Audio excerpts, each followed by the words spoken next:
Bien, bonjour à tous et bienvenue pour un nouvel petit épisode de la saison 2 de It Speaks. Aujourd'hui, j'ai l'immense privilège, parce que c'est un privilège, un honneur, de recevoir quelqu'un que j'ai pas vu depuis assez longtemps. Et on a échangé un petit peu sur Messenger, quand est-ce qu'on devait enfin se voir. Vous Après savez, 7 ans. c'est ça. Vous savez, ces personnes qui se disent oui, il faudrait qu'on aille boire un verre, il faudrait qu'on fasse ci, il faudrait qu'on fasse ça. Faites-le. Faites-le. Mais surtout, c'était plus une coïncidence hein, et un timing Très bon timing d'ailleurs.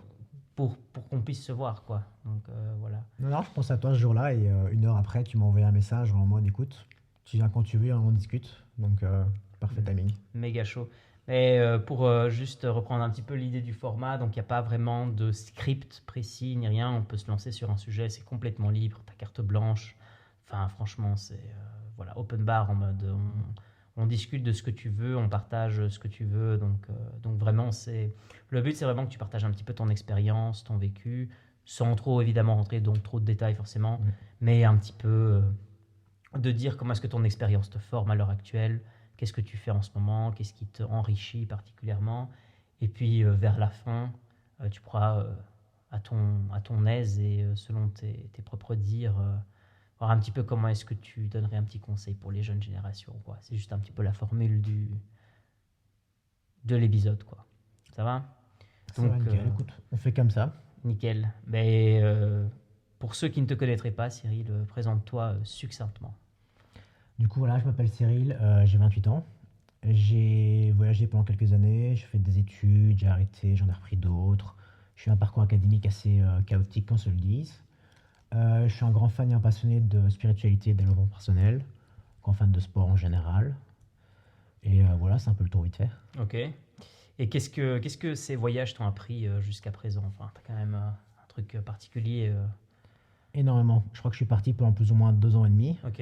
Et voilà, je vais parler un peu de moi. Mais pour placer le contexte, je suis parti sans terminer mes études universitaires. Mhm. Je me suis mis mon père à dos pour le coup, ce qui est un peu légitime. Pas de diplôme. Je suis arrivé dans un nouveau pays, sans famille, sans amis, de l'argent assez limité Ouais. et directement confronté à la réalité. Trouver un logement, trouver un boulot, comment subvenir à ses besoins. Donc des premiers mois très compliqués, mais en même temps, c'est à travers ces moments difficiles de la vie qu'on apprend le plus au final. Ouais. Et quelle était ta première difficulté? C'était une difficulté matérielle, puisque tu viens de dire donc des moyens financiers très restreints. Qu'est-ce qui t'a permis de bouger à ce moment-là, en mode ça y est, il faut que je fasse un truc absolument, parce qu'il faut de la thune, parce qu'il faut que je mange, parce que, etc., etc. Je pense que dans un premier temps, j'ai quitté la Belgique parce qu'il y avait un mal-être. Et Mhm. j'avais un besoin de changer d'air et de me retrouver moi-même. Ouais. Et le voyage aide beaucoup à ce niveau-là. Une fois arrivé là-bas, bah, on est un peu livré à soi-même. Mhm. Et on a des rêves, des ambitions, et en même temps, on a des peurs. Et c'est un peu un combat entre les deux. Mhm. Donc forcément, malheureusement, la réalité matérielle, d'abord, effectivement, comme j'en ai parlé, c'est la nourriture, le logement. Mhm. Il faut avoir des revenus. J'avais, je pense à l'époque, plus ou moins 3 000 € de côté d'économie. Ce qui peut paraître beaucoup, mais au final, en Australie, après 6 à 8 semaines, logement, nourriture, c'est très vite parti. Et 6 semaines de recherche de boulot, sans en trouver un seul, fait plusieurs tests, j'ai jamais été pris. C'était devenu très très angoissant. Ok. Donc, un peu au pied du mur en vérité. Un peu du mur. Qu'est-ce qui te traversait l'esprit enfin, dans ces moments-là, justement En toute honnêteté, il me restait 600 $ australiens sur mon compte en banque. Ok. Et j'ai regardé, je me souviens plus des prix exacts, mais j'avais trouvé un billet retour pour la Belgique, dans ces eaux-là. Et grosso modo, c'était un peu le moment en mode, ok, est-ce que j'abandonne ce voyage, je rentre un peu la queue entre les jambes en Belgique, avec tous les rêves que j'avais, ou avec l'argent qui me reste, je prends une semaine en plus de logement, et je me dis, ok, je vais trouver un boulot, ça va démarrer. Et j'avais plus ou moins 7 jours avant de prendre cette décision-là, et c'est dans les 7 jours qui ont arrivé que j'ai trouvé un job. Donc ouais, effectivement, il y a eu un bon timing, j'aimerais Wow. croire que l'univers a fait les choses comme il fallait, Ok. mais j'étais vraiment à 7 jours près de faire une décision, ok, j'abandonne tout, c'est un échec, je rentre en Belgique, parce que j'ai pas trouvé, j'ai pas réussi mon voyage. Tu crois que c'est tes décisions qui t'ont amené à ce moment assez critique où tu étais quand même au pied du mur, où tu étais obligé de prendre une décision si importante que si tu ne la prenais pas, ou alors pour le coup, si tu la prenais, tu revenais. Enfin, ou est-ce que tu crois qu'il y a eu clairement une force supérieure qui t'a guidé là-dedans? Enfin, voilà. Sans tomber un peu dans le truc cucugnognan, enfin, mais dans Ouais. quelque chose de plus construit que je pense que tu... Bah, je vais être très honnête et je vais essayer de rester dans quelque chose de très construit, comme tu dis, mais je suis quelqu'un de base très ouvert d'esprit, très spirituel. Mhm. Je pense qu'il y a un timing qui fait les choses, un timing dont on n'a pas le contrôle. Et dans ce cas-ci, le timing est bien tombé avec moi. Euh, je voulais aller postuler dans ce fameux bar où j'étais engagé pendant 3 4 semaines. Et j'ai toujours trouvé des excuses pour pas y aller. J'ai reporté, j'avais peur, je me dis que je serais pas pris, enfin soit, j'ai pas été. Et le jour où j'y vais, c'était le jour exactement où l'un des employés avait démissionné. 1 heure avant que j'aille postuler, il avait un problème familial, il devait rentrer en urgence. Et mon CV, du coup, était le premier CV dans la pile, en fait. Ah ouais. Et le patron a débarqué, après le premier CV, il a dit: j'ai besoin de quelqu'un ce soir, est-ce que tu es dispo? J'ai eu mon test et j'ai été engagé directement. Donc il y a quand même un certain timing divin, que j'aime bien appeler ça comme ça. Ouais. 3 4 semaines, je dis non, j'y vais pas, j'y vais pas. Le jour où j'y vais, 1 heure avant, le mec a démissionné. Premier CV de la pile, il l'a pris, c'était moi. Et Ah ouais. voilà, c'était Ouais. après 2 3 mois d'angoisse, de peur, de pas trouver de boulot, de voir l'argent du compte bancaire diminuer, diminuer. Ouais. Mais j'aime à croire qu'il y avait encore Ouais. un timing divin. C'est très intéressant parce que je retrouve un petit peu dans ce que tu dis et je ne dévalorise aucunement ce que tu dis quand tu parles de timing divin. D'ailleurs, je pense même que le terme est très approprié. Moi, je le rattacherai davantage à la philosophie stoïque. Donc, je dirais exactement la même chose que toi, mais d'un point de vue parallèle, avec une couche de rationalité. C'est que, au fait, il y a des choses dans la vie qu'on peut contrôler et pas contrôler. C'est la base de la philosophie stoïque de base. Et qu'il faut justement concentrer son énergie sur celle qu'on peut contrôler. Ce qui est un peu une leçon théorique très facile, entre guillemets. Mais dans la pratique, c'est des choses les plus difficiles. Parce que je pense que quand tu es angoissé, que tu es stressé, qu'il y a des choses qui te traversent l'esprit, alors que tu es soit de pied au mur, soit dans une situation difficile, ben je pense que tu ne penses pas à ça à ce moment-là. Tu ne te le répètes pas comme si c'était un credo en mode oui, il faut que je fasse attention aux choses que je peux contrôler ou pas contrôler, voilà. Mais qu'elles finissent par arriver, et c'est là que je pense que ton concept est très intéressant par timing divin, c'est-à-dire que tu t'y attendais pas du tout, mais on ne sait pas trop comment les circonstances se sont agencées de manière à ce que tu puisses être reçu quelque part, pour que tu puisses sortir de la situation de difficulté dans laquelle tu étais. Et je pense que ça, c'est ce que les stoïques appelaient tout simplement le fait de se abandonner aux choses qu'ils ne pouvaient pas contrôler. Je pense qu'il y a un petit peu une idée d'abandon aussi là derrière, en mode abandonne-toi à ce timing divin et laisse les choses fleurir, quoi. Je sais pas ce que tu en penses. Mais j'adore que tu en parles en fait, parce que c'est un concept qui est super intéressant. En anglais, on appelle ça surrender. En français, Surrender, ouais. ça veut dire ça l'abandon, effectivement. Et c'est ce principe que, comme tu dis, on sait justement contrôler nos actions, pas les actions des autres, pas les actions du monde en général. Mais c'est le moment où on s'abandonne justement à la vie, qu'on se rend compte que les choses viennent à nous en fait. Mhm. C'est qu'on a ce lâcher prise, toujours en étant actif, c'est un point très important. On peut avoir des rêves, des Mhm. ambitions, mais c'est pas en restant chez nous passivement que ça va se faire. Par contre, si on prend les actions, on commence à suivre et à mettre en place ce qu'il faut mettre en place, là, j'aime croire que ce timing divin, cet abandon, va créer un flow et laisser venir naturellement dans notre vie en fait. Mhm. Ouais. Par flow, tu veux dire une sorte de rythme, quoi. En fait, qu'on rentre dans un certain momentum et puis que on crée des cycles vertueux quelque part. Ouais, exactement. On lâche prise, on réagit seulement avec nos émotions, nos actions à nous, en fonction de ce que la vie nous amène, parfois des hauts, parfois des bas. Et au final, on avance sur ce flow. Mhm. Qu'est-ce qu'on pense quand on réussit à inverser la situation comme ça? Tu parlais de ce moment de timing divin un peu. Qu'est-ce que tu as ressenti à ce moment-là, quand même, quand la donne a été changée et que l'aventure pouvait peut-être enfin commencer finalement? Tout d'abord, du soulagement. Ouais. Le premier mois, c'est un grand, grand soulagement. Deuxièmement, un peu de stress, parce que maintenant qu'on a un boulot, on a certaines responsabilités. Donc on veut que les choses se mettent bien. Et par après, je pense que c'est juste se dire, ok, ça c'est la première étape, c'est fait. Où je vais maintenant? Et dans mon cas, moi, c'était juste pendant 6 mois, me stabiliser physiquement, mentalement, émotionnellement et financièrement.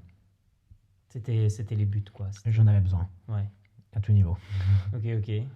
Et une fois que tu t'es mis dans cet engrenage vertueux quelque part de ça y est, je me concentre enfin sur moi, j'ai Mm. enfin eu ce timing qui me permet maintenant d'accéder à de nouvelles choses.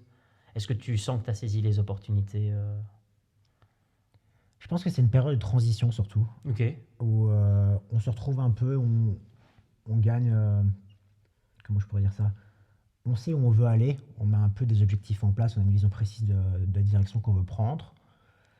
Et après, il y a un moment où il faut de nouveau sauter le pas, parce que j'étais dans une zone de confort après 6 mois.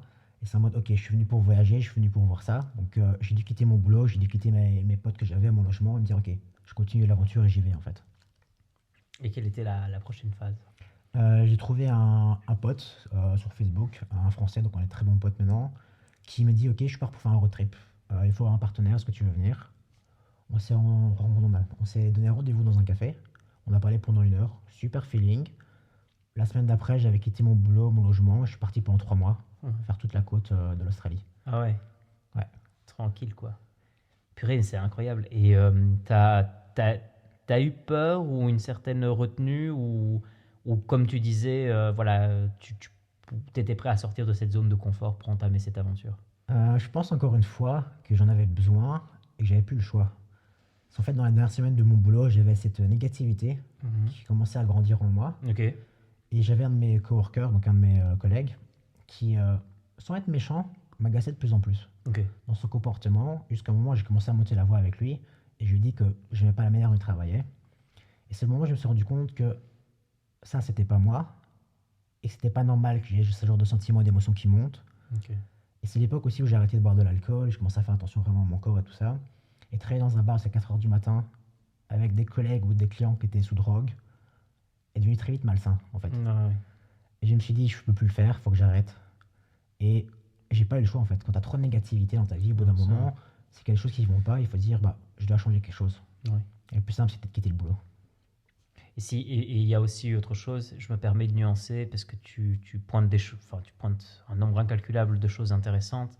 Là, je vais peut-être en prendre une qui me passe directement sous le radar. Directement, c'est ce que tu viens de dire vis-à-vis des comportements toxiques ou d'un certain environnement toxique qui règne un petit peu dans, je dirais pas dans nos sociétés en général, parce que je pense que ça a toujours existé au fil des âges en histoire et tout, même dans nos civilisations. Jusqu'à présent. Mais il y a aussi beaucoup de gens qui restent parce qu'ils sont habitués à ce genre d'environnement. Et tu disais si bien que ça ne te convenait plus parce que tu avais déjà des réactions qui n'étaient plus en accord ou en concordance avec ta personne, avec ton caractère, avec qui tu es, avec tes valeurs. Mais il y a également des gens qui, malgré le fait qu'ils disent qu'ils veulent sortir de cet environnement-là ou de cette zone de confort, ils n'y arrivent pas parce qu'ils sont soit trop attachés à ce confort, de ce qu'ils, parce qu'en fin de compte, c'est ce qu'ils connaissent, ce qu'ils ont peut-être toujours connu, donc ils y restent. Mais ils ont trop peur aussi malgré le fait qu'ils n'aient plus le choix, ils ont aussi trop peur de faire le pas, en fait. Et moi, je me pose la question de qu'est-ce que tu dirais ces gens-là qui auraient du mal à faire le pas. Parce que toi, tu as fait le pas parce que tu n'avais plus le choix. Et parce que ça t'a affecté à un point très fort. Mais Mais tout le monde n'est peut-être pas aussi sensible que toi à ce niveau-là, quoi. je pense que tout le monde l'est à une certaine manière, mais les gens vont juste plus résister que d'autres. Je suis quelqu'un, comme tu dis, j'ai une certaine sensibilité à tout ça, de par ma vie, de mes expériences, et je sais que si je fais pas les choses, on va dire, alignées avec mon cœur et mon intuition, ça va mal aller, entre guillemets. Et je pense que si tu luttes contre ce que tu as envie de faire, si tu prends une direction qui est opposée à la direction que tu es censé prendre, ou que tu as envie, ou tes rêves, ou ton cœur, en général, c'est là où ça devient compliqué. Par contre, quand on fait quelque chose là où on se sent aligné, Ouais. dans la bonne direction, en général, les choses sont beaucoup plus faciles. On le fait avec plaisir et passion. Mhm. Donc je crois que c'est tout à fait normal d'avoir peur. On a tous eu peur. Mais résister sur le long terme, ça va juste créer plus de dégâts, c'est juste plus compliqué. Ouais. Et c'est sûr que c'est plus facile de rester dans une situation où on connaît les gens, on sait ce qui va se passer, on sait comment ça va être fait. Et même si on n'est pas très épanoui, plutôt que partir à l'inconnu. Je crois que c'est ça qui fait peur, c'est l'inconnu au final. Ouais. La peur d'avoir peur, quoi. Oui, de ne pas savoir où on va terminer, avec qui, comment, est-ce qu'on va vraiment être plus heureux ou pas. Mhm. C'est dingue parce que je remarque, je ne sais pas si tu es d'accord avec ça ou pas, on pourra évidemment en discuter et développer si tu veux, hein, si tu le souhaites, mais je remarque un truc par rapport à notre génération, voire même la génération après la nôtre, parce qu'on a tous les deux le même âge, je remarque que les jeunes dans les relations amoureuses, sous peine que tout soit très jetable, un peu comme un gobelet ou autre. Il y a un peu cette idée de je teste, mais je trouve pas forcément le bon. Alors, deux choses. Soit j'enchaîne, ce que Eva Illouz, sociologue, appelait l'hédonisme. Donc, tu continues à Ouais. enchaîner cette vie d'euphorie La et recherche tout. du plaisir. C'est ça, dans la recherche du plaisir. Soit tu as la réaction opposée, c'est-à-dire que tu te fermes, une espèce de pulsion de mort, et donc tu as une forme de phobie de l'engagement des relations, et donc tu n'es plus dans une relation où tu refuses la relation avec les gens, sachant pertinemment qu'une société, c'est déjà en relation. Donc, même si tu voulais l'éviter, tu es quand même obligé d'être en relation avec les gens quelque part, à différents degrés, mais on remarque quand même qu'il y a un mode de vie qui est en train d'affecter un mode de vie général et qui affecte le bien-être d'une société en général aussi, tu vois. Et ça, c'est non négligeable et je le remarque et je voulais savoir un petit peu ce que toi t'en penses. Je crois que c'est un autre point qui est super intéressant. On pourrait partir en tellement de directions différentes. Euh, je pense qu'en toute honnêteté, et comme beaucoup d'étudiants à l'université, on a vécu les deux, en tout cas j'ai vécu les deux. Ouais. Il y a une période, il y avait beaucoup d'alcool à l'époque là où je buvais, où bah forcément on a plusieurs relations, que ce soit sérieuses ou pas sérieuses, on enchaîne un petit bien peu. sûr. Ouais. Ce qui fait partie de la vie, de l'expérience qui est normale. Totalement et à côté de ça, on d'accord. a des relations les plus posées, on se recherche, on construit quelque chose avec des personnes fantastiques, on avance dans la vie avec elles. Et je comprends les deux parce qu'actuellement, si je dois être tout à fait honnête et un peu vulnérable ici, je suis dans une période où je suis un peu fermé, Ouais. où je prends du temps pour moi, je suis vraiment focus sur moi et tout ça à ce niveau-là. Et j'ai plus comme à l'époque cette capacité, et après on peut en discuter si c'est une bonne chose ou pas, d'avoir cette recherche de l'hédonisme. Mhm. C'est-à-dire qu'il y avait des opportunités, mais j'étais un peu en mode dans une phase, c'est pas vraiment ça au fond que je veux. Du coup, je vais pas y aller par principe ou par ego, et j'ai plutôt, comme tu dis, me renfermer ou plutôt focus sur moi-même et pas me lancer là-dedans. Mhm. Après, comme tu dis, on est sur une époque où il y a un peu le côté, bah, si ça va pas, on peut passer à autre chose et changer vite fait. Ouais. Oui et non, je suis partagé sur la question parce que est-ce que Ouais. l'herbe est plus verte ailleurs? Bah oui, ça peut l'être. Après, je pense aussi que ça se construit avec le temps, les relations. Ouais. C'est normal qu'il y ait de hauts et des bas. Ok. Je te rejoins et je permettrais même de nuancer un truc, c'est que je pense aussi que, comme ça je profite pour faire le pont par rapport à ce que tu disais sur le fait de se focus sur soi-même. Moi je remarque une chose qui est très intéressante, c'est que malgré le fait qu'on nous présente toujours les choses sous forme de dichotomie, c'est-à-dire trop ouvert et donc hédonisme, ou trop fermé et donc forcément les gens pensent que tu n'existes plus. L'Internet nous donne un peu l'espèce d'entre-deux qui s'appelle le mode moine, le monk mode, ou je sais pas quoi, là, qui est un peu à la mode, où soi-disant tu te renfermes, tu adoptes un mode de vie quasi monastique, où tu te focuses sur toi exclusivement. Euh, moi, je pense que ce n'est pas une mauvaise chose. Encore une fois, la dose fait le poison, quoi. C'est-à-dire que vraiment, le fait de se focus sur soi-même, au détriment, non pas des relations ou du fait d'aller boire un verre ou de ne pas aller boire un verre avec une personne, c'est pas si grave si le verre est ta journée et que tu iras quand même voir la personne, ou pas de regret, tu vois. Après, il y a le côté où si ce moment que tu avais dédié pour te focus sur toi-même, parce que toi tu es une personne importante, je pense que c'est important, ne fût-ce que pour une question de cohérence vis-à-vis de toi-même, qu'il soit là.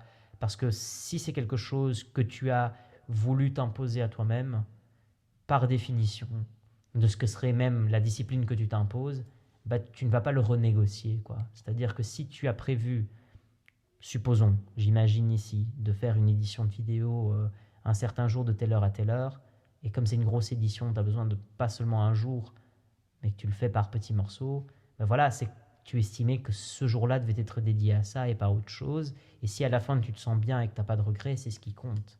Si en plein milieu des deux, tu décides d'envoyer un message à ton pote ou à quelqu'un d'autre et que tu as envie d'aller boire un verre, si l'autre est dispo, pourquoi pas, tu vois.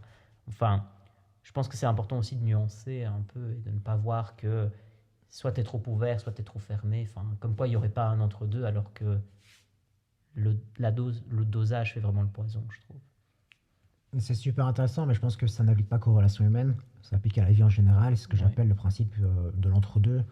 C'est cette idée que trop d'argent ou pas assez d'argent, bah, l'un n'est pas spécialement meilleur que l'autre au final quand on y réfléchit. Pareil, niveau de relation, être tout le temps avec des gens, bah, au bout d'un moment, tu as besoin de te poser. Si tu es en mode ermite chez toi enfermé, bah, peut-être que tu perds une partie de la richesse de l'expérience humaine sur Terre. Ouais. Et je crois que ça s'applique à tous les domaines de la vie, en fait. C'est qu'il faut trouver ce juste milieu, comme tu dis. Et je pense qu'il y a un juste milieu dans la relation humaine à trouver. Mhm. Mais en même temps, si on revient sur les relations, je pense aussi que c'est pas un petit travail de développement personnel. C'est ce qui te permet d'avancer dans la vie, de te construire, de devenir un peu la meilleure version de toi-même. Et c'est à ce moment-là aussi que les bonnes personnes, celles qui sont alignées pour toi, vont rentrer dans ta vie. Tu ne peux pas attendre passivement que la personne de tes rêves ou le groupe d'amis de tes rêves débarque dans ta vie si toi-même tu ne deviens pas activement cette personne que tu devais devenir. Absolument, absolument. Ça, je crois que c'est un point qui est clé en fait. Mhm.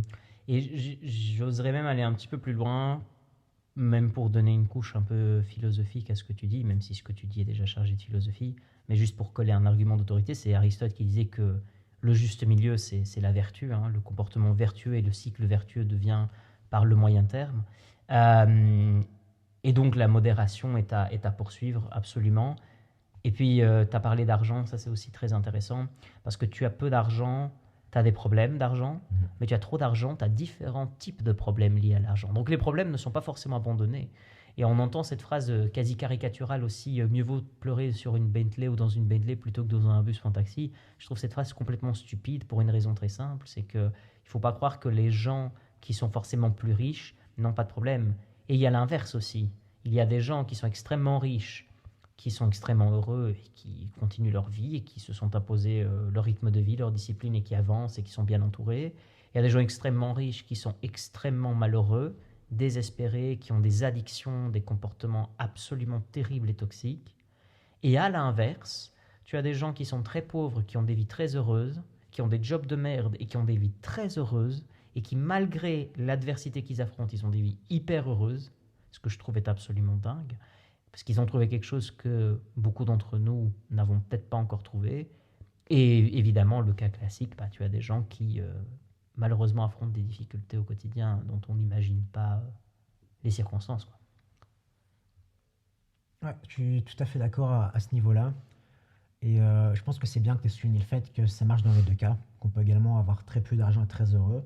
Je crois que ça dépend juste de nos valeurs et où on met nos priorités. Après, on va pas se mentir, je pense qu'avoir de l'argent aide. Aide, ouais, C'est pas, clairement. enfin voilà, tout le monde sait très bien les peurs qui sont reliées à ça. Bien sûr. Ça aide, on est tout à fait d'accord. Mais comme tu dis, c'est pas spécialement ça qui va faire qu'on va être épanoui dans notre vie. Donc voilà.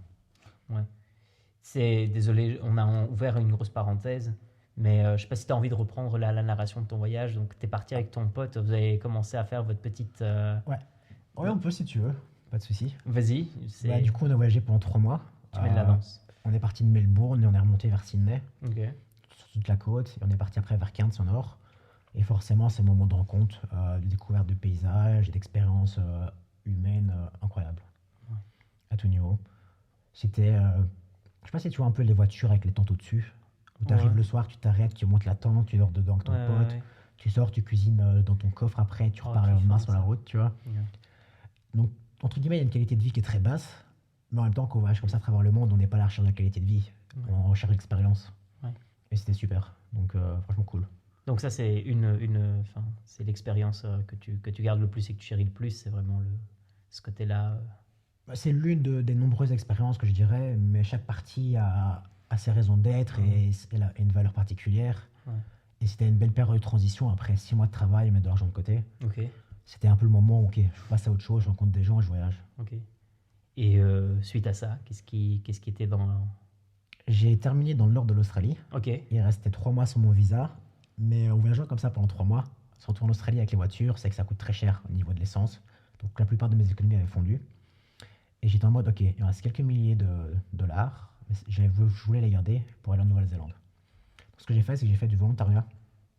J'ai trouvé un endroit super sympa à Cairns, dans le nord, où je travaillais 25 heures semaine en tant que volontaire dans un centre de yoga. ouais. Et j'ai été nourri et logé. Que demander de mieux, quoi. Ouais, pendant 10 à 12 semaines là-bas. Wow. Donc c'était une autre expérience de vie, mais super intéressant également. Ok, génial. Et qu'est-ce que ça t'a apporté, cette partie-là? Ce que tu me racontes, c'est l'impression. J'ai l'impression d'écouter, je dirais pas une épopée, l'épopée d'Homère, mais il y a quand même des phases dans ce que tu racontes. Non, il y a clairement des phases. Donc là, c'était une manière, entre guillemets, je travaillais de nouveau, Ouais. mais c'est pas un travail avec un salaire à la clé, Oui. mais avec la nourriture et un logement. Je crois que c'est une expérience de vie professionnelle, entre guillemets, différente. Après, quand on se le dit, c'était quoi? C'était du nettoyage, du rangement, un peu de travail à droite et à gauche, bouger des affaires. Ouais, ouais. Mais c'est pas un problème. Ouais. Et chaque semaine, c'était une retraite différente qui arrivait avec des nouvelles personnes à travers le monde, qui venaient faire du yoga, de la méditation. On a le droit de parler avec eux, de découvrir. Donc c'était une autre expérience de vie. Ça me permet un peu de me ressourcer de nouveau, mettre de l'argent de côté et préparer un peu la prochaine étape de ma vie. Et quelle était cette prochaine étape pour Ce qui lui? était du coup, à la base, je voulais aller à Bali, parce que bon, c'est à côté de Ouais. l'Australie, mais normalement, une question de timing et d'argent, j'ai dû faire d'autres choix. Et j'ai décidé d'aller directement à Auckland, en Nouvelle-Zélande. Mhm. Donc j'étais parti pour une nouvelle année avec un Working Holiday Visa. Ok, Donc voilà. ok. Et par la suite, qu'est-ce qui se passe? Tu arrives en Nouvelle-Zélande, nouvelle aventure, nouveau cycle d'aventure. Enfin, Oui, c'est... à la fois différent et à la fois très similaire avec l'Australie, parce que forcément c'est l'anglais, c'est un peu la même culture, même s'il y a des nuances. Dans les premières semaines, on arrive de nouveau en auberge de jeunesse, avec Mhm. tous les avantages et les inconvénients que ça sous-entend. Ouais. Et on est de nouveau dans une recherche d'amis, de logement et de boulot. Et c'était un peu les premières étapes. Sauf qu'en fait, après une semaine ou deux, j'ai décidé de partir, je sais pas si tu connais, faire un Vipassana. Non, vas-y. C'est 10 jours de méditation Ok. et on médite 10 heures par jour. Ah ouais, carrément, le Et régime total, ouais, quoi. Ouais. c'était un truc assez extrême, on va pas se mentir, certaines personnes connaissent peut-être. Et en gros, après la première semaine, j'ai été posé dans la barge de jeunesse, je suis parti faire ça. T'as pas de téléphone, pas de bouquin, rien. T'as vraiment que toi à livrer à tes pensées. Interdiction de parler avec les autres d'ailleurs. Ok. C'est vraiment que toi. C'est une épreuve très intense, d'introspection également, parce que c'est toi et ton esprit. Mais en même temps, il y a une guérison profonde très intéressante. Parce que tout ce qui doit remonter à la surface va remonter à la surface. C'est pas rare que des gens commencent à pleurer en plein milieu d'une méditation, en fait. Et je crois que c'était, entre guillemets, très spirituel, mais c'est l'étape nécessaire. En mode, ok, je me suis un peu retrouvé dans ce domaine-là. Et en sortant de là, je me suis dit, bah ok, je sais où je vais. Et j'ai enchaîné avec un autre centre de yoga, en fait. Ok. Petite question, parce que ça me traverse un petit peu l'esprit ce que tu dis. Alors clairement, méditer pendant 10 heures, ça exige une grande pratique de maîtrise de soi et une grande discipline. Qu'est-ce que les gens ont comme a priori vis-à-vis de la méditation? Qu'est-ce que les gens comprennent pas dans le mot méditation, selon toi? Toi qui as quand même, voilà, t'as quand même été dans un centre dans lequel la rigueur, c'est la clé vis-à-vis de se concentrer sur soi, quoi. C'est marrant que tu en parles parce que je suis en train de travailler justement pour une vidéo YouTube. Et ma première vidéo YouTube est sur la méditation. Donc j'ai fait un peu un background check de tout ça. Je pense que la méditation, ça a beaucoup d'aspects. Ça a quand même une histoire riche. On parle de plusieurs milliers d'années à travers la planète, plusieurs civilisations, tu vois. Ouais. Et il y a tellement de sortes de méditations différentes. Mhm. Donc ce cas-ci, le Vipassana que j'ai fait, c'était très strict. Il y avait une manière de faire les choses. Tu pourrais juste être chez toi dans ton lit, prendre 5 minutes de respiration. Techniquement, ça peut être considéré comme une méditation. Ouais. Donc je crois que si tu veux définir la méditation, c'est quoi? C'est se recentrer sur soi-même, chercher un état de relaxation Mhm. et un peu de conscience de soi, de l'univers et du monde en soi. Mhm. Quand tu dis conscience de soi, du monde et de l'univers, c'est des degrés séparés ou c'est le fait de faire des trois un seul? Alors ça paraît très paradoxal, mais j'ai l'impression que la vie en général est paradoxale en fait. C'est l'un et c'est l'autre. Ok. C'est à la fois se voir en tant qu'individu, voir le monde en tant que tel, et pourtant savoir que tout est connecté et qu'on est un individu et on est partie du monde en même temps. Je Mhm. sais pas si c'est logique ou pas. Je suis totalement d'accord avec toi et j'irais même encore faire un pas plus loin, mais ça a à voir plus avec ma perspective que j'ai sur la philosophie en général.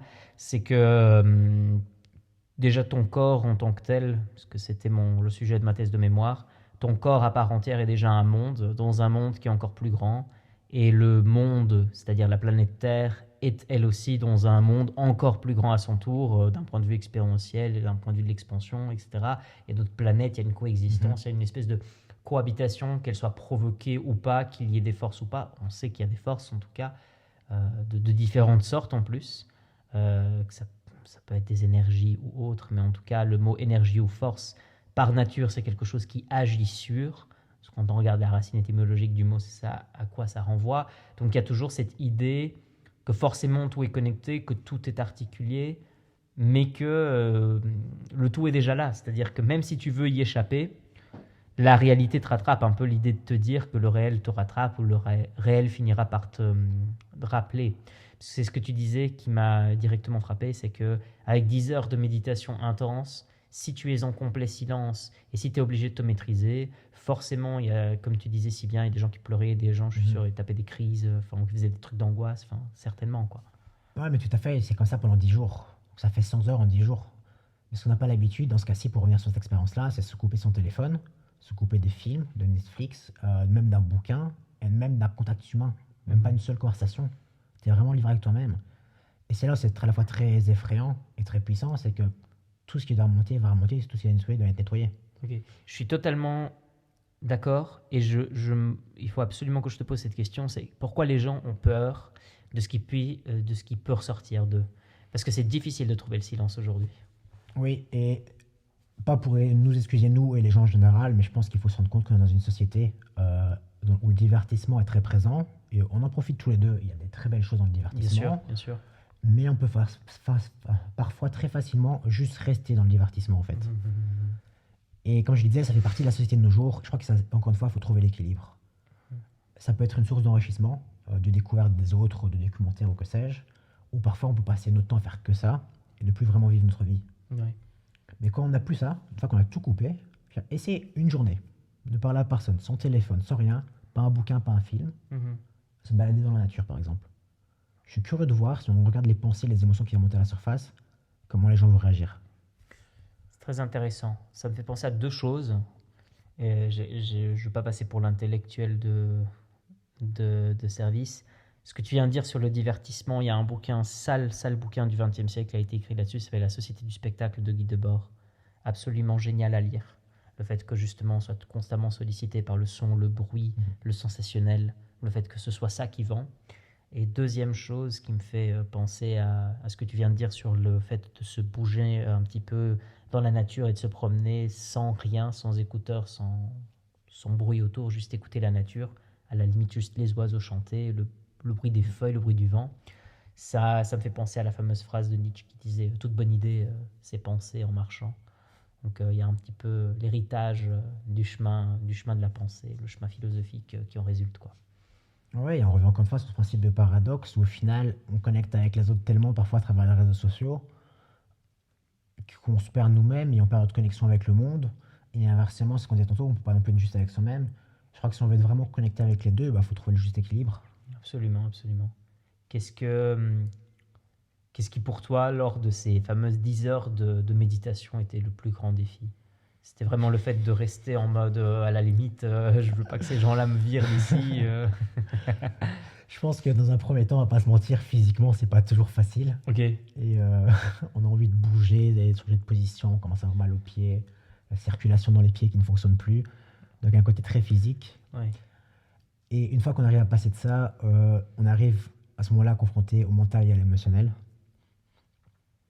Et je pense que par rapport à moi-même, c'est une grande période de doute, de par ce que je t'expliquais avant, le fait de quitter l'université sans diplôme, ce genre de choses, des questions, et les questions qui remontent à la surface en mode ok, je fais quoi de ma vie professionnellement parlant si j'ai pas de diplôme au XXIe siècle? Ouais. Parce que j'avais été éduqué, comme beaucoup de personnes, avec cette idée que bah ouais, il faut faire l'université, c'est le chemin à faire en fait. C'est un chemin très, très honorable, très valable. Il marche pour certaines personnes, il ne marche pas pour d'autres en fait, tout simplement. Ouais. Donc dans ce cas-là, j'étais vraiment livré à moi-même. Et après, il y avait d'autres expériences, mais dans lesquelles je ne vais pas rentrer dans les détails, mais il y a certaines sensations physiques qu'on a dans une méditation intense, où on commence à ressentir le corps d'une manière un peu différente en fait. Ok, très intéressant. Je te rejoins sur l'argument de l'université. Je suis totalement d'accord qu'il est honorable, mais qu'il ne convient pas à tout le monde.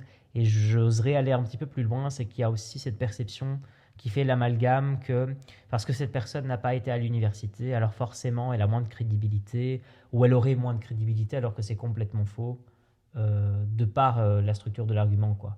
Surtout dans un monde où l'université est devenue tellement démocratisée que si on continue à avoir tellement d'étudiants, rien contre, franchement, faites l'université, ne fût-ce que pour l'expérience de ce que c'est que l'université, parce que c'est très chouette. Ça vous donne une discipline, ça vous permet de faire des tâches, ça vous permet de vous améliorer dans vos écrits, dans vos lectures, ça vous permet vraiment d'augmenter vos arguments, etc., de vous confronter vraiment avec des gens qui savent relativement bien de quoi ils parlent, surtout que certains d'entre eux sont vraiment des chercheurs, des spécialistes, etc. Mais, et il y a un grand mais qui arrive, c'est que si tu n'es pas forcément dans ce mood-là, si tu n'es pas forcément dans ce mood-là, et que tu as une autre perspective ou une autre manière de penser, ou que tu vois déjà le monde de manière différente, tu peux très vite te faire écarter rapidement en mode mauvais élève ou mauvais garçon, il a pas le diplôme universitaire ou autre. Alors que par exemple, la haute école, ça marche très très bien pour d'autres personnes, même des centres spécialisés qui n'ont rien à voir ni avec l'UNIF ni la haute école, mais la formation professionnelle, les gars qui transportent des marchandises en camion et tout, ils n'ont pas fait l'UNIF et pourtant c'est eux qui transportent des marchandises pour qu'on puisse avoir accès à plein de trucs, quoi. Non, mais encore une fois, je suis vraiment d'accord. Je pense que, comme tu l'as dit, c'est bien de dire que si vous voulez le faire, faites-le. En étant encore tout à fait honnête, comme je t'ai dit tantôt, moi je pense même que je ne regrette pas ce qui s'est fait parce que je suis bien où je suis aujourd'hui et j'aime le chemin que j'ai fait. Mhm. Mais j'aurais adoré terminer, par exemple, la psychologie. Mhm. Et parfois, j'ai même la question, parce que un jour, je ne reprendrai pas les études en psychologie. Mhm. Pas que j'ai une envie de retourner à l'université, mais un côté très enrichissant et c'est un parcours très captivant parfois. Ouais. Après, là, je crois que c'est le point qu'il faut souligner. C'est pas du tout nécessaire.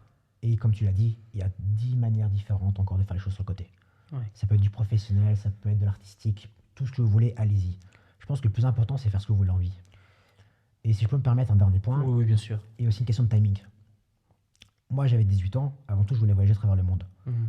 Mon père risque de m'en vouloir de dire ça, mais j'ai eu l'impression qu'à l'époque, ils m'ont poussé à l'université. Ouais. Et j'ai, entre guillemets, perdu 4 ans, si je peux me permettre, à l'UNIF. Or, si j'avais été voyager, potentiellement, je les aurais fait l'UNIF en revenant plus tard, avec plus de maturité. Ouais. Donc ça, c'est une réflexion intéressante dans le sens où peut-être que l'université, c'est une bonne chose, mais si vous sortez par exemple de votre état, n'ayez pas peur d'attendre 1 ou 2 ans, Mhm. apprenez à vous connaître, apprenez à connaître le monde, voyagez un petit peu, et si à 20 ans, vous dites, ok, je sais ce que je veux faire, je suis convaincu, maintenant j'y vais, parfait. Vous aurez la maturité et vous n'allez pas perdre ce temps de recherche de soi. Parce que débarquer à l'université et choisir un cursus et s'engager pendant 5 ans, comme je viens de dire, un sacré engagement en fait. Entendons-nous bien, hein, je crache pas du tout sur l'UNIF. J'ai adoré mes études, j'ai fait plein d'études, j'ai kiffé mes études, j'ai vraiment surkiffé. J'irais même plus loin jusqu'à dire que peut-être à certains égards, l'université m'a un petit peu sauvé. Parce que je pense que j'avais cette mission en moi de la faire. Donc je pense que c'est aussi la raison pour laquelle j'ai fini par la faire aussi. Mais clairement, euh, il y a quelque part, comment dire ça? Ceux qui font tourner le monde n'ont pas forcément été à l'université et sont quand même des gens extrêmement intelligents et extrêmement efficaces. Et il y a cette pression familiale dont toi tu parlais aussi, je pense qu'il y a dans beaucoup de milieux, d'un âge très très jeune, va à l'UNIF. Alors qu'à l'UNIF, tu apprends plein de trucs très enrichissants, tu apprends des choses qui sont très fortes intellectuellement et qui ont des implications pratiques. Sauf que la pratique, elle est réservée à quand tu as ton master et tu n'es peut-être plus aussi engagé que ce que tu étais au début de tes études. Tu es déjà peut-être fatigué parce que ça fait 3 à 4 ans que tu fais la même chose. Tu sens que ça ne va pas t'amener là où tu voulais, donc tu te réorientes, tu changes de master, tu changes de spécialisation. C'est pas hyper évident à un âge où on a peut-être, comme tu dis si bien, plus envie de faire qu'envie d'étudier, plus envie de vivre qu'envie d'étudier, plus envie de se découvrir qu'envie d'étudier.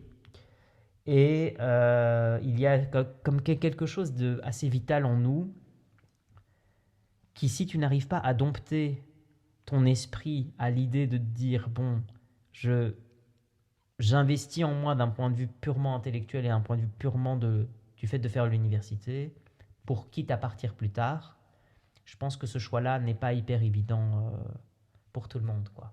Tu vois, le fait même de prendre ce recul-là, et le fait soit en train d'avoir cette conversation à 28 ans et pas à 18 ans, c'est qu'il y a aussi une raison, tu vois.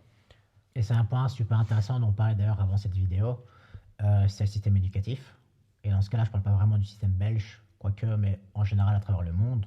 Je pense que la société en général, on a beaucoup de travail, l'éducation notamment. Mais le système en lui-même, qu'on se le dise, n'est pas bien fait. On arrive en secondaire, on a 2 3 options différentes. On va déjà faire un choix à 14 15 ans. Et on est censé à 17 18 ans, au début de notre vie, entre guillemets adulte, si je peux me permettre, savoir ce qu'on va faire comme métier. Donc déjà, je trouve que c'est mettre une énorme pression sur des jeunes de 16 18 ans, de savoir ce qu'ils veulent faire de leur vie, pour le reste de leur vie, sachant que maintenant on vit en moyenne, je sais pas, jusqu'à 80 90 ans. Et durant cette période-là, je vais prendre l'exemple de mes parents, ils ont entre plus ou moins, on va dire, 55 ans actuellement, ils ont chacun changé 2 3 fois de métier. Je crois qu'on arrive à une génération où les gens vivent plus longtemps, Et c'est normal de se reconvertir professionnellement. On ne peut pas espérer pour toute notre vie faire la même chose, être passionné par la même chose.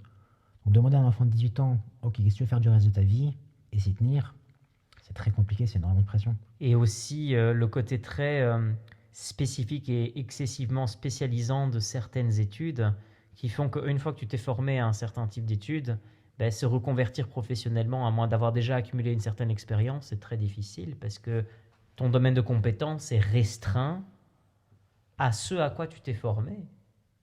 Ça ne veut pas dire que tu ne puisses pas te reconvertir, mais ça passe encore par des formations plus tard, etc., etc. Tu vois ce que je veux dire? C'est que tu es très vite mis dans une case par un choix que tu fais en étant très très jeune. Il y a ce principe de case qui est très intéressant. C'est peut-être une erreur qu'on fait nous, dans la société, à notre époque, notre génération. C'est de se dire, ok, je suis quoi, je suis telle personne, et on se définit par notre métier. Sauf qu'en vérité, un être humain ne peut ou ne devrait pas être défini par un métier, à mes yeux, à moi. Il a un métier, potentiellement plusieurs métiers, il a des passions, plusieurs rêves, il a des Bien relations sûr. humaines, des centres d'intérêt. Et au final, on est des êtres multidimensionnels. Et quand bien même on devrait se définir par une chose, je ne pense pas que le professionnel devrait être la première partie. On a Déjà. des qualités humaines, intellectuelles, émotionnelles et tant d'autres choses. Et j'ai cette idée que pour être épanoui, en tout cas dans mon cas, moi, il faut toucher à plusieurs domaines. Mhm. Et il faut être épanoui dans plusieurs domaines. Et ce soit à la fois le relationnel, l'humain, le professionnel et tout ce qui va à côté en fait. Mais oui, et ce que je voulais souligner aussi, et qui complète aussi l'arc que tu viens de faire, c'est que bah, une fois que tu t'es formé à une chose et que tu n'as peut-être pas forcément, je dis pas aimer tes études, ou peut-être que tu les aurais peut-être pas trop bien vécues, mais que tu les as fait parce qu'encore une fois, on t'a un peu poussé à les faire, parce que c'est normal de les faire. Et donc tu y vas de manière plus ou moins consciente faire des études parce que tout le monde fait des études, donc mimétisme et ainsi de suite. Mais si tu si t'as pas une super bonne expérience vis-à-vis de l'apprentissage et vis-à-vis des études supérieures, il y a aussi le côté un petit peu où tu te renfermes à l'idée ah moi j'aurais voulu faire ça comme formation, mais tu la fais pas forcément parce que tu les as peut-être si bien vécues, donc ça impliquerait un nouvel investissement et donc peut-être que tu serais pas forcément prêt à faire le pas, tu vois. Je pense qu'il y a aussi beaucoup de personnes qui ont peut-être rêvé que leur métier serait dingue et après ont Mm. sûrement été dégoûtés soit par leurs études, leur métier ou quoi, c'était pas du tout ce qu'ils voulaient, donc ils ont eu une grosse reconversion et tout. Et, enfin, je sais pas ce que toi t'en penses Là, j'ai là-dedans. deux points qui me viennent en tête. Je pense que le premier, c'est l'apprentissage. Il n'y a pas d'âge pour apprendre. Bien Je sûr. suis quelqu'un qui adore apprendre et c'est tout à fait bien de se former continuellement en parallèle d'un métier classique, entre guillemets, ou traditionnel, ou de se reconvertir plus tard. Mhm. Je prends un exemple à moi. Je suis voyagé, il y a eu le Covid, je suis rentré en Belgique. À 27 ans, j'ai décidé, ok, je reprends des études, je suis parti en haute école. Mhm. Actuellement, c'est le cursus que je suis en train de suivre. Comme je l'ai dit tantôt, potentiellement, à un moment, je vais me dire, ok, je veux vraiment terminer psychologie, je vais retourner en psychologie, reprendre des études universitaires. Je pense qu'il ne faut pas se définir en mode, ok, 18 ans, ça doit être ça, 22 ans, ça doit être le diplôme, et tout ça. Et je crois que, dans mon cas, moi, malheureusement, je crois que c'est le cas de beaucoup de personnes, on se définit aussi beaucoup, à tort, par nos échecs. Et j'étais en mode, ok, je ne suis pas fait pour le NIF, et c'est potentiellement vrai, et c'était vrai, je crois. En tout cas, j'étais pas fait à l'époque pour le NIF, mais je me définissais comme quelqu'un qui avait raté à l'UNIF, Ouais. ou qui ne pouvait pas rentrer dans ce système, dans ce mode de fonctionnement. Mhm. Donc, je sais pas, ça, c'est le premier point. Et je sais pas si tu veux d'abord rebondir dessus ou pas. Ben, ça me fait penser très rapidement à deux choses. C'est la première, quand tu as dit que la personne ne devrait pas se définir par son travail ou son argent ou quoi, ça me fait penser à la fameuse phrase dans Fight Club où il dit tu n'es pas l'argent que tu as dans ton portefeuille, tu n'es pas ton travail, tu n'es pas les gens que tu... Enfin, où il fait cette petite tirade très rapide en mode on est juste la grande danse du monde avec les étoiles et tout. Donc c'est un petit peu ça. Et la deuxième chose aussi, c'est que pour ma part, j'ai aussi un parcours qui est complètement asymétrique et pas du tout orthodoxe, dans le sens où bah, j'ai commencé psycho, c'était pas trop pour moi. J'étais un peu têtu de penser que c'était pour moi, et j'ai un peu forcé, et ça m'est revenu dans la tronche. Et puis j'ai commencé à voir le philo, et ça c'était pour moi, je l'ai beaucoup mieux senti. Pas seulement d'un point de vue études, mais d'un point de vue personnel. Ça m'a apporté, enrichi complètement. Et puis j'ai fait un diplôme de coach sportif. Ce qui au début n'a rien à voir avec la philo, mais c'est juste parce que j'avais envie de continuer à me former. Et puis j'ai commencé un master complémentaire en sciences politiques et relations internationales parce que j'avais envie d'approfondir des sujets pour lesquels j'étais intéressé de base, mais je voulais savoir ce qui se pensait sur ça. Je ne l'ai pas terminé par choix personnel parce que j'ai très vite compris que je n'avais pas besoin de l'université pour forcément avoir un statut d'autorité. Je pense que déjà en ayant fait des études de philosophie, j'estime avoir quand même même par mon expérience et mon vécu, des choses à dire et des choses que je pourrais partager. C'est d'ailleurs une des raisons pour lesquelles je fais ces petites interviews et enfin, ce petit format chill comme ça. C'est pas vraiment des interviews, mais ce format avec mes amis, mes potos, enfin, juste des gens à qui j'ai envie de partager quelque chose. Et dernièrement, il y a juste autre chose, c'est que tu peux très bien faire de grandes choses sans forcément euh, avoir une tonne de diplômes dans ta poche. C'est bien d'en avoir si tu as envie d'en avoir. Et j'encourage tellement les gens à les faire s'ils ont envie. Puisque moi, j'en ai fait et je ne le regrette pas du tout. Mais je pense que je comprends aussi que ce ne soit pas hyper évident. Quoi, tu vois. Donc voilà. Non, c'est bien parce que du coup, tu m'ouvres la porte pour mon deuxième point, Je t'en prie. qui était de faire ce que vous aimez au final. Ça paraît très cliché, on va pas se mentir. Ouais. Mais je pense que, parce que j'ai étudié ça un petit peu dans mes cours, notamment de psychologie sportive, mais ça c'est assez lié au thème, c'est que la meilleure motivation au final, c'est une motivation qui est intrinsèque. Et donc, c'est pas une motivation extrinsèque, ce serait par exemple les parents Oui, qui nous forcent à y aller ou on veut de l'argent aussi. Mais si on est passionné de coaching sportif, on veut devenir kiné ou quoi par exemple, et que c'est vraiment de nous-mêmes, il n'y a rien à faire. On va prendre un plaisir à étudier, on va être motivé et les choses vont être beaucoup plus naturelles en fait. Ouais. Et comme je dis, c'est très cliché, mais la première chose à faire, je crois, c'est savoir ce qui nous passionne, si on veut faire ça sur le long terme également, Ouais. et trouver une manière de mettre ça en application dans la vie de tous les jours, Ouais. même d'un point de vue professionnel. Ouais. Non, mais enfin, je suis complètement dans ce que tu dis. Et il faut pas non plus oublier que il y a comment dire. C'est très récent cette histoire aussi de commencer à se rendre compte qu'on peut faire d'autres choses et de faire le pas au fait. Il n'y a pas forcément tout le monde qui a encore c'est pas vraiment le courage, mais qui prend qui fait le pas, tu vois. De la même manière que toi, tu avais eu envie de faire ton voyage au-dessus de tout et que tu étais rentré face au mur jusqu'au tout dernier moment où il fallait prendre cette décision finale de soit de rentrer, soit de continuer le voyage et que tu as une espèce de choix absolument décisif à prendre. Moi, je pense que tant que la vie ne t'amène pas à un certain moment où tu dois faire un certain choix, bah tu le fais pas au fait. Tu attends, tu attends, tu attends, tu ajournes, tu ajournes, tu ajournes. Et c'est pour ça que je pense que le fait que tu te lances même dans tes projets et tout, je trouve ça extrêmement noble parce que c'est vrai que tu as quand même la possibilité, je pense, de par ton parcours et parce que tu as des choses à raconter, d'enrichir peut-être la vie de personnes plus tard. Donc ça, je pense que c'est chouette, quoi. Je pense que c'est pour ça qu'on le fait avant tout. En tout cas, c'est l'un des points communs qu'on a à ce niveau-là. C'est qu'on croit un peu en nos idées, nos valeurs, et on est certain qu'il y a une certaine plus-value pour les autres, et qu'au final, si on peut partager ça, bah, c'est tout bénef en fait. Et nous aussi, c'est notre passion. Donc dans mon karma, comme je dis, c'est la spirituelle développement personnel. Et je pense qu'on a une époque où il y a tellement de challenges dans la société de tous les jours, que ce soit individuel ou collectif, où il y a de plus en plus une ouverture d'esprit également au bien-être de soi, bien-être des autres, et une réflexion par rapport aux gens, que ce soit leur identité, comment le système fonctionne et tout ça. Et il y a une certaine demande en fait ok. En fait, le mythe du métier, de la vie professionnelle diabolisée, si je peux dire, Ouais. est en train de se briser.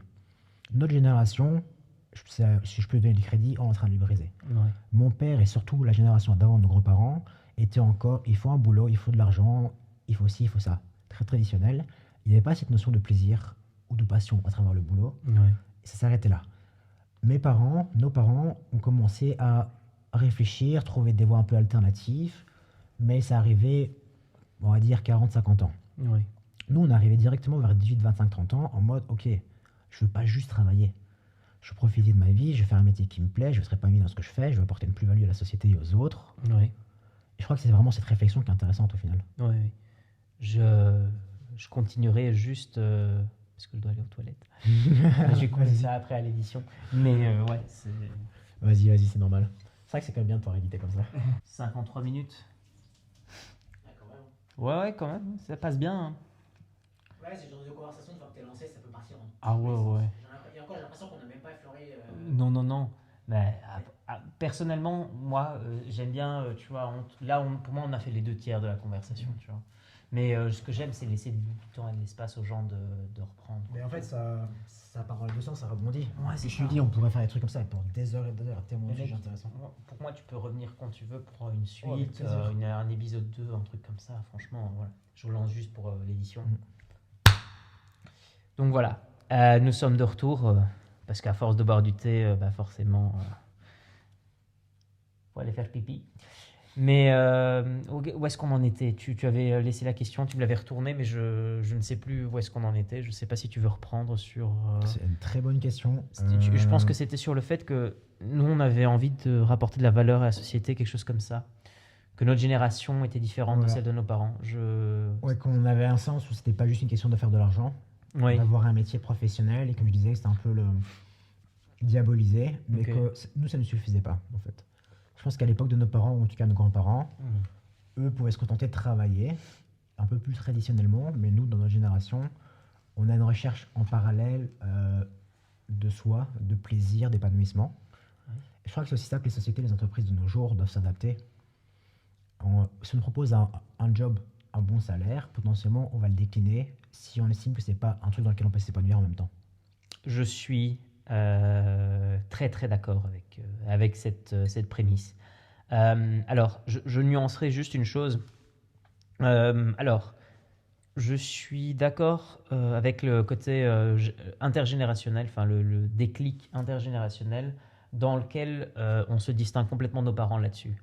L'idée d'avoir un job avec un salaire dit stable pour le restant de ma vie, enfin, je suis désolé, non merci, jamais de la vie. Enfin, les gens qui disent on accepterait un CDI les yeux fermés, non. Faut voir les conditions, faut voir. C'est pas juste seulement une question d'argent. C'est-à-dire qu'on peut me payer 20 000 euros un CDI, encore faut-il que je vois les conditions. Qu'est-ce que ça m'oblige? Est-ce que ça m'oblige de travailler 15 heures par jour? Oui, non, comment? Enfin, est-ce que je peux travailler de chez moi? Oui, non. Enfin, Que ce soit en accord avec tes valeurs aussi. c'est ça déjà. Mais il y a le côté pratique qui passe tout de suite d'abord parce que c'est en fonction du côté pratique aussi que je verrai directement si je suis prêt ou pas à l'accepter. Et ensuite, la deuxième chose, c'est que si c'est ou pas en accord avec mes valeurs, c'est pas que ça passe au deuxième plan, mais c'est une question que je me pose après, pour une raison que l'une de mes principales valeurs, c'est de savoir si je peux, c'est pas être confortable dans mon métier, mais comme tu dis, si j'en trouve un sens. Parce que si je reste chez moi et que c'est par télétravail et que ça paye très très bien, mais que ce n'est pas que ça ne va pas dans le sens dans lequel moi je veux rajouter de la valeur à la société, directement je le décline. Ça ne m'intéresse plus du tout. Le sens pour moi est sûrement la chose la plus importante directement. Et je sais que ça va paraître complètement débile, mais j'ai l'impression que j'arrive à avoir un flair pour ça. Rien qu'avec les données, tu vois, du langage qui est déjà utilisé dans les propositions de travail ou dans le contrat ou quoi, ils te disent déjà directement en mode oui, vous aurez la possibilité de faire ci, vous aurez la possibilité de faire ça. Oui, mais qu'est-ce que tu ne dis pas que, enfin, elle est où la couille là, tu vois? Parce qu'il y a beaucoup de ça. Ensuite, là où je te rejoins complètement dans ce que tu dis, c'est que il n'a jamais été aussi important de créer des hommes et des femmes de haute valeur, c'est-à-dire des gens capables de amener les sociétés plus haut, plus loin, sans les enfermer dans des cases.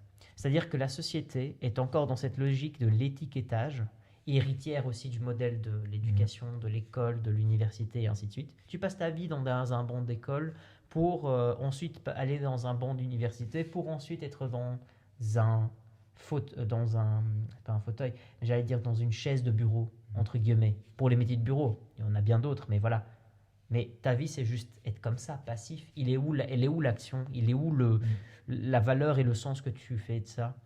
Ensuite, la manière d'apprendre le travail. Le travail en latin, ça veut dire triparium, qui est un instrument de torture dans l'héritage latin. Donc, on a forcément dans l'inconscient collectif cette idée selon laquelle le travail serait quelque chose à endurer et pas quelque chose à faire. Ce qui pourrait provoquer la paresse chez certains, l'abus chez d'autres.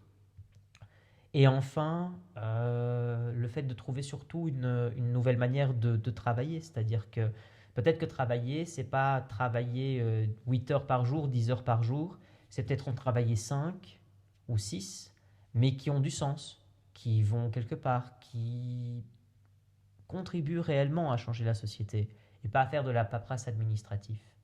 Et c'est curieux que tu parles de ça parce que je suis en train de lire en ce moment même, un livre d'un anthropologue anglais, professeur d'anthropologie anglais à l'université.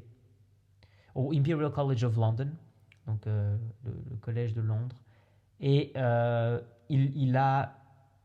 il parle du fait, et c'est un exemple complètement anecdotique, mais pour qu'un soldat de l'armée allemande puisse, c'est exactement l'exemple qu'il reprend, pour qu'un soldat actuel de l'armée allemande puisse changer de bureau physiquement, il doit envoyer toute une tonne de paperasse à un supérieur hiérarchique qui passe par un nombre incalculable d'intermédiaires, qui doit faire 700 km de paperasse dans tout le pays, juste pour qu'il puisse bouger de son petit bureau à un bureau peut-être un petit peu plus grand, dans lequel il peut être plus à l'aise ou qu'importe, alors qu'il suffirait de bouger ses affaires d'un espace A à l'espace B. Et bien, dans le monde d'aujourd'hui, et il intitule ce livre Bullshit Jobs, donc les jobs à la con, mais comme étant vraiment des jobs dans lesquels les gens ne trouvent pas de sens, ne savent pas l'expliquer en quoi ça consiste, et en plus de ça, ça ne sert à rien et ça n'ajoute aucune valeur. Il y a une couille dans le pâté, quoi, tu vois. Mhm. Enfin, je sais pas. Je pense qu'avant tout, c'est important de clarifier que la valeur est différente pour chacun. Et certaines personnes sont épanouies, entre guillemets, dans les jobs bureau, trucs comme ça. Et si ça va Absolument. bien, c'est parfaitement logique et c'est tant mieux. Et il en faut aussi. Et il en faut effectivement, il faut tout pour faire un monde. Je crois que c'est vraiment important de clarifier que il faut tout pour faire un monde et que ça dépend aussi de ce que vous voulez et de vos aspirations. Après, comme tu dis, il y a bullshit job. Il y a une époque, je ne sais pas si c'est encore le cas actuellement, où on parlait beaucoup de dépression dans le domaine professionnel. Mhm. À mon avis, ça vient de là. C'est des gens qui, à force de travailler, le fameux 9-5, entre guillemets, 9h du matin à 5h de l'après-midi, métro boulot dodo, au bout d'un moment, ils se perdaient eux-mêmes, ils perdaient du sens à leur vie, c'était des obligations professionnelles. Et quand on se dissipe et on se perd à travers cette vie professionnelle, c'est pas qu'on perd la joie de vivre, mais il nous manque quelque chose en fait. Il y a ce que j'appelle l'étincelle de vie, l'étincelle divine, ce plaisir inné qui est en nous. Sans ça, c'est pas qu'on n'avance pas, mais on ne vit plus de la même manière. Je crois que c'est à ce moment-là où on tombe un peu en dépression, et dans tout ce qui en suit. C'est quand on se perçoit, on perd le plaisir, la passion, ou un but dans notre vie, ou en tout cas un sens. Oui. Et bah effectivement, on subit la vie, on va dans cette notion de travail un peu négatif, et toutes les conséquences. Et je crois que pour moi, la dépression, elle vient de là avant tout. C'est des gens qui ont des aspirations, ils ont des rêves. Je suis convaincu que tout le monde a des rêves, tout le monde a des passions, et tout le monde a des qualités innées individuelles. C'est peut-être différent pour chacun, Ouais. mais on a tous un potentiel de dingue. Et pour moi, c'est des gens soit qui ne connaissent pas leur potentiel, ou soit qui ont peur de le réaliser, Ouais. qui sont dans un système ou dans une situation qui ne leur donne pas la possibilité de le faire. Ouais. Et toi, tu envisagerais quoi, par exemple? On est dans un exercice de pensée, hein, on n'est pas du tout là pour changer le monde. Enfin, juste à notre échelle, je pense. Et c'est déjà très bien si on le fait à notre échelle. Mais exercice de pensée comme ça sur le tas, quelle serait une bête piste que tu donnerais pour retrouver cette petite étincelle, justement parce qu'il y a des gens qui n'ont pas choisi métro boulot dodo, mais qui ne savent peut-être pas faire autre chose. Et comment est-ce qu'ils peuvent trouver du sens dans métro boulot dodo? Mais encore une fois, il faut nuancer, et qu'on soit honnête. Il y a un côté pratique de la vie, c'est nécessaire d'avoir des rentrées d'argent, de subvenir à ses besoins. Et comme j'ai expliqué avant dans certains exemples de ma vie, en Australie notamment, c'est nécessaire. Et du coup, on prend sur soi, parce qu'il y a des moments où on ne peut pas faire autrement. Oui. Ça, c'est un truc qu'on n'oublie pas, c'est un truc de garder en tête, on en est conscient, tu vois. Oui, bien sûr. Mais en parallèle, si sur le lieu de travail, je crois déjà, il y a le lieu de travail, le métier qu'on fait, Oui. puis je pense qu'il y a la manière dont on fait le travail, l'approche qu'on a. Ok, ouais. Donc si on ne peut pas changer le métier en lui-même, parce qu'on en a besoin pour cette manière, peut-être on peut changer notre approche au métier et notre réflexion par rapport à ça, ou en tout cas changer l'énergie qu'on amène. Je crois que c'est déjà un bon point. Ouais. Et ensuite, on peut peut-être avoir une réflexion sur le long terme, où on se dit, ok, pour l'instant c'est là où je suis, c'est là où je veux aller. Et je crois que ce qu'il faut faire, c'est planifier des objectifs à court terme, à moyen terme et à long terme, et se dire, ok, comment je vais du point A à point B, Ouais. et quelles sont les étapes entre-temps. Et commencer, comme je disais tantôt, à prendre des petites actions. Ouais.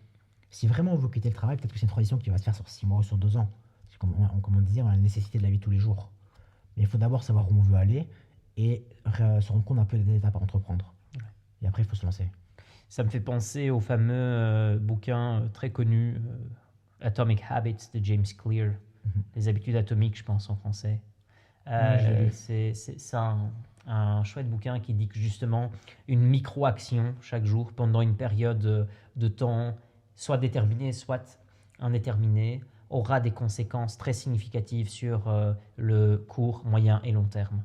Et que c'est sur le moyen et long terme que la grande différence ou le grand impact aura le plus lieu, en fonction évidemment du choix de vie opéré, mais que le court terme, il est là surtout pour provoquer le déclic. Et c'est la capacité à maintenir ce petit déclic constamment qui va te faire permuter dans ton choix de vie et adopter un nouveau cap, quoi. Ouais, tout à fait. Et ça fait penser à un autre bouquin que j'ai commandé, que j'ai reçu aujourd'hui d'ailleurs, qui s'appelle The Compound Effect. Ah ouais, Je sais pas si t'es excellent. familier ou pas. Ouais, Je ne l'ai pas encore lu, mais je connais Excellent. vite fait l'histoire. Et c'est un peu le même principe. C'est cette idée de construire quelque chose sur le long terme. Et au début, on va peut-être pas avoir d'efforts. Je vais reprendre par exemple le cas de toi et moi, nous, on se lance sur YouTube. Potentiellement, pendant les premiers mois, les premières années, on va avoir très peu de vues, très peu de commentaires, très peu de likes, mais on va continuer à le faire. Mais à un moment, il va y avoir un déclic où ça va progresser petit à petit. Et les choses, plus vont s'améliorer, plus ça va augmenter en fait, à cette exponentielle. Ouais, c'est ça. Et c'est vraiment cette idée de construire sur le long terme, avec des petits gestes de tous les jours, des petites actions de tous les jours, Ouais. et d'avancer petit à petit, étape par étape en fait, et de construire le monde de demain. Et puis je crois qu'on revient sur l'idée, phrase très connue, Rome c'est pas fait en un jour. Ouais, bien sûr. Je crois que c'est cette approche de se dire, ok, aujourd'hui je fais ça, demain je fais ça, demain on verra bien. Et ce qui est chouette aussi, c'est que je remarque un truc, et je pense que tu as déjà commencé à le remarquer aussi, mais quand tu fais quelque chose qui est extrêmement important pour toi, ou qui te tient extrêmement à cœur, outre le fait que tu as envie de la faire bien et tout, tu as toujours un truc à faire. C'est-à-dire que dans ta tête, il y a un plan. Tu notes le plan, tu vois, enfin, ou en tout cas tu l'extériorises, tu peux le dessiner, tu peux le planifier, tu peux l'écrire, enfin ça, chacun a sa méthode, mais quand tu es en train de le faire, c'est-à-dire quand tu es en train de commander ton bouquin ou ton matériel, ou enfin qu'importe, tu te dis, mais en réalité, j'ai tellement de trucs à faire. C'est d'abord il y a ça, d'abord il y a ça, d'abord il y a ça. Ok, je ne peux pas le faire en un jour, mais je peux déjà commencer par ça. Ok, je prends ça, phase suivante. Hop, je peux rattraper l'autre machin, et ainsi de suite. Mais il y a toujours un truc à faire. Et quand il n'y aura plus de trucs à faire, il y a une autre chose qui se passe, c'est qu'il y a à améliorer ce qui a déjà été fait. Donc tu passes d'un cran au-dessus et tu te dis, ok, comment est-ce que j'améliore? Est-ce que c'est l'équipement? Est-ce que c'est la qualité? Est-ce que c'est le montage? Est-ce que c'est l'autre truc? Moi, au tout début, je ne me le cache pas, mes premières vidéos, elles étaient filmées avec mon iPhone. Voilà, parce que je n'avais pas encore planifié tout ça, le truc. Mais après, effectivement, voilà, tu commences à te dire, en fait, j'ai envie que ça ressemble à quelque chose, donc tu as envie de... Voilà. Non, tout à fait. Et d'abord, suivre ses passions, ses envies, c'est l'appel du cœur ou l'intuition, mettre les actions petit à petit en place et avoir foi en soi-même. Et voilà. Qu'est-ce qui, selon toi, manque aux gens pour le déclic? Pour le fameux déclic? Qu'est-ce qui manque? Outre le planifier. Tu as dit planifier, je suis totalement d'accord, mais En fait, pour être sûr de ne pas sortir sur un coup de tête de leur travail et tout, parce que il y a deux aspects en fait. Parce qu'encore une fois, c'est le paradoxe. Je te dis ça, mais je suis quand même la personne qui a quitté le livre pour partir voyager à l'autre bout du monde. Ouais. Donc je suis un peu parti, je ne vais pas dire du jour au lendemain parce que j'en étais depuis longtemps, mais il y a un jour où j'ai fait ok, j'en ai marre, je me casse. Ouais. Donc il y a moyen de faire les choses des deux manières. Ok. Donc je pense qu'il faut garder ça en tête. Planification, c'est bien de faire. Ou si on est un peu plus courageux, on peut se dire ok, j'y vais maintenant. C'est un changement plus drastique, mais en même temps, les résultats vont arriver plus vite. Leap of faith, quoi, le saut dans le vide. Ouais. Mais en même temps, c'est sûr que ça va faire beaucoup plus d'inconnus, mais on est sûr que ça va changer notre monde plus rapidement que si on va progressivement sur le long terme. Je crois que les deux sont valables, c'est une question de préférence. Ouais. Et tu me disais, c'était quoi la question exactement? Mais la question, c'est quoi que tu crois qu'il manque aux gens pour faire le déclic, au fait? Qu'est-ce qui manque aux gens? Je crois que l'envie, elle est là pour tout le monde, mais également il y a la peur en face. Et cette question, qu'est-ce qui est le plus fort? Est-ce que c'est l'envie ou est-ce que c'est la peur? Et il faut arriver à ce moment où l'envie est supérieure à la peur, et on se dit ok. Et c'est un peu le côté, c'est un peu ma définition du courage en fait. Le courage, si je pense à ça, je reviens sur l'exemple qu'on se lance sur YouTube, c'est que on n'est pas là en mode on n'a pas peur, parce que c'est pas facile d'être vulnérable et ouvert aux autres sur les réseaux sociaux. La peur, elle est là, faut être honnête. Mais être courageux, c'est malgré la peur, c'est quand même entreprendre les actions qui nous amènent vers nos ambitions et nos rêves, tu vois. Ouais. Je pense que c'est ça. Ouais. Je crois que ce qu'il faut aux gens, c'est se rendre compte qu'ils peuvent réaliser leurs rêves, ils ont ce potentiel en eux, ils ont ce courage, et que c'est normal d'avoir peur. Il faut l'accepter en fait, mais ça ne doit pas être un frein. Je sais pas si tu vois où je veux en venir. Je suis totalement d'accord. J'ai un avis complètement similaire, mais je rajouterai une chose, c'est que après, je sais pas si c'est jouer sur les mots ou si c'est juste être un connard, je sais pas, mais je me pose une question, c'est est-ce que le fait que nous on le fasse et qu'on ait osé le faire, malgré le fait qu'on ait peur, est-ce que c'est pas une peur aussi, tu vois? En mode, le seul moyen d'affronter la peur, c'est d'avoir peur. En fait, c'est un peu le feu par le feu, tu vois. Et donc tu te dis, ça y est, on le fait. C'est-à-dire que tu disais si bien maintenant, c'est là que ça m'a fait tilter dans le sens positif, hein.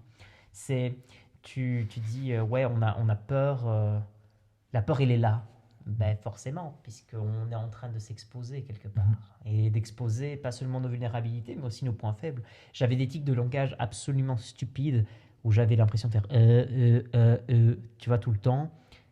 Et là, maintenant, je prends des coups de respiration parce que j'ai été voir comment oublier justement ce tic et comment le corriger. Et tu te rends compte que ça améliore nettement ta capacité d'élocution. Forcément, il y a une démarche, quoi, tu vois. Enfin, il faut quand même être capable de prendre sur soi et de se dire, bon, bah voilà, ça, il faut corriger, ça, il y a ça et tout.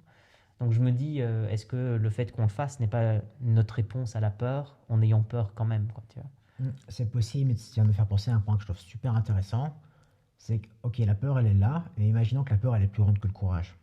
À mon avis, une solution qui me vient en tête maintenant, c'est comparer une peur à une peur plus grande. Je crois que la peur plus grande, la peur par exemple pour nous, c'est de se lancer. Ok. Mais est-ce que la peur de ne pas se lancer, et dans 1 an, 2 ans, être toujours dans la même situation, n'est pas plus grande au final? Et ça, c'est un point super intéressant que je n'avais pas pensé avant cette conversation, mais au final, je me dis, ok, on allait avoir beaucoup de courage pour se lancer, à la peur qui était là, mais d'un autre côté, si dans 2 ans, on était toujours au même endroit, ça, c'est un truc qui me fait beaucoup plus peur et qui me terrifie. Oui, oui. C'est un petit peu l'idée de dire l'enfer que je... Un peu l'idée, la fausse idée de dire l'enfer que je connais serait meilleur que celui que je ne connaîtrais pas encore. C'est un peu ça, on sait où on est, on sait que c'est, ok, on est potentiellement bien là où on est, mais que c'est pas exactement là où on veut être demain. Mais si on ne se lance pas, on ne va jamais créer ce demain au final. Et cette idée, bah, si on est passif et inactif, et qu'on ne compte pas les actions nécessaires pour créer le jour qu'on veut voir demain, bah, est-ce que le monde de demain n'est pas plus effrayant si on ne le change pas? Et surtout, est-ce qu'il n'est pas plus effrayant si toi non plus tu n'es pas devenu plus adapté à ce monde? Parce que si tu restes toi au même endroit mais que le monde il a changé, il y a une dichotomie plus grande qui se forme aussi. Ouais, encore une fois, il y a une question de timing, et c'est là où il faut savoir, entre guillemets, si on le veut ou pas, s'adapter au monde. Et certaines choses, certaines passions, certains rêves, ambitions vont mieux marcher à certaines époques qu'à d'autres.